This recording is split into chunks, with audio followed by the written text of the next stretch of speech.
They supply the cars to some of the biggest movies around.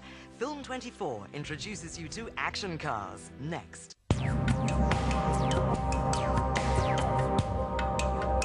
If you're an action fan, where do you get your wheels? Basically, any vehicles at all that you see on screen, anything with wheels and an engine generally will supply. And how do you get all the props you might need? Predominantly, it's sort of set pieces and hand props. We've got things like weapons, control panels, ammo cases. Film24, making programs about the movies, here on Life 24. You're watching Film24. Remember, you can keep up to date with us at film24.com.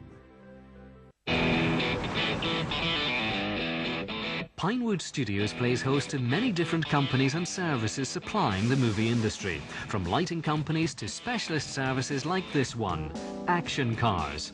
If producers need a specific vehicle for their movie, it's companies like this that can find them. But it's not just the vehicles that are needed, it's everything else that goes with them that can be hard to come across. Guy Bostock travels far and wide to make sure he's got just about everything to go with the cars he supplies to represent the correct era. Guy, you run Action Cars. Tell us, how long has the company been in existence and what exactly do you supply to the movie industry? Action Cars itself has been going 20 years. I've been here around about 12 now. Basically, any vehicles at all that you see on screen, all the fast flash cars, police cars, ambulances, fire engines, those ones, but right down to the run-of-the-mill Joe Bloggs cars, builders' vans, anything with wheels and an engine generally will supply. More often than not, what we have to do is damage the cars, because people will come to us and they say, right, we want a rusty old tatty van for this character. Now, I can't go out and buy a rusty old tatty van because the chances are it will break down. So what I have to do is go out and buy a good van and then make it look tatty. So that might mean going around and painting it a bit to make it look rusty or putting a few dents in here and there. This is a Citroen of some sort, isn't it? And it seems oh so familiar. We bought it originally for 102 Dalmatians. It was one of the hero vehicles in 102 Dalmatians. And since then, it just ends up as any time we need a bit of continental dressing, a little bit of background, something to do with France or anything like that. Generally, if you park this somewhere in the background, it instantly suggests France. And does it run okay? It runs and drives perfectly, yes. Although it looks run down, we've deliberately dirtied it down to make it look like that. But it would clean up very well and it is mechanically perfect. If we turn up on location with a car and somebody says, well, that's too clean, the quickest fix is to just go and get coffee, mix up a big pot of coffee and flick it all over it with a paintbrush or something like that. Sometimes we actually, if the dirt on there is going to be continuity, we'll use an emulsion paint or something like that, put it in a spray gun and just dust a coat over.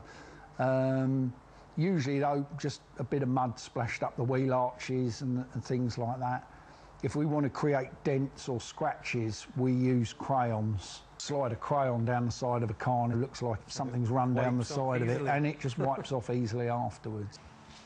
Cars from 20 years ago or 25, 30 years ago are quite easy because people collect them. They say, right, it's a nice car, I'm going to keep that, pristine condition, lock it up in my garage, and I'll write to Action Cars and see if they want to use it from time to time.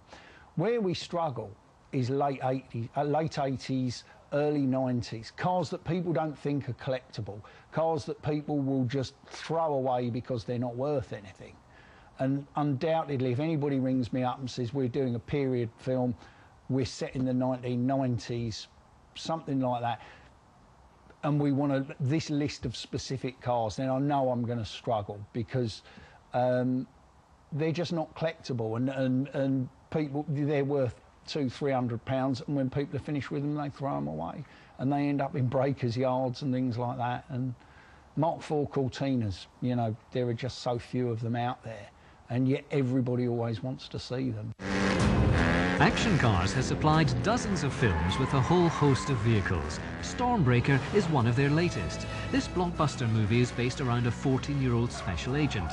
As it's a spy movie, it's got plenty of action vehicles, which kept Guy and his team on their toes.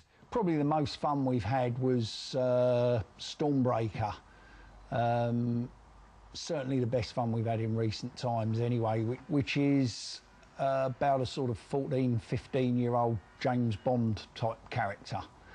So it's a kind of family Bond movie. And it was action-packed all the way, and fortunately for us, it was vehicles all the way.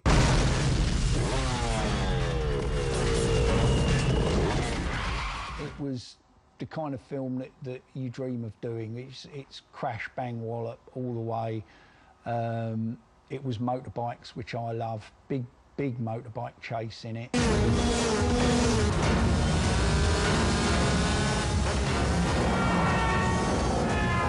Helicopters chasing cars.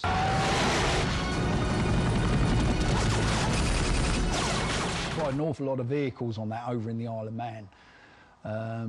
I think we had 7 motorcycles, 7 or 8 hero motorcycles.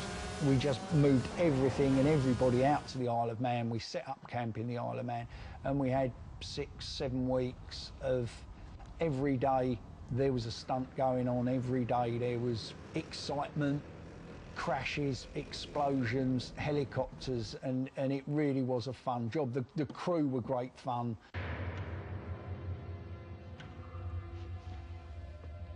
We want you to work for us. You're not being serious. Actually, it's not my habit to make jokes. Oh, you're making one now. I don't want to be a spy. In case you haven't noticed, I'm still at school. I'll take that as a no, then. Mark Samuelson, co-producer of Stormbreaker.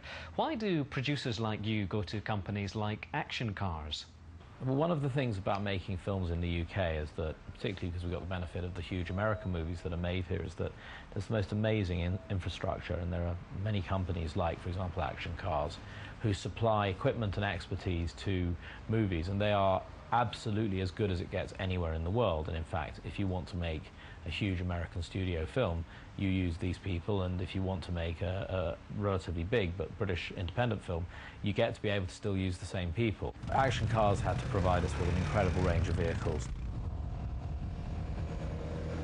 We had quad bikes with cameras mounted on them, we had motorbikes with cameras mounted on them, we had incredibly fast adapted sports cars with camera positions in the back so that you can do 80 miles an hour along a mountain road and be filming out the back on a safe basis. It's a quite extraordinary range of vehicles. I've damaged an awful lot of cars over the years, and I've seen a lot of very nice cars meet their end, and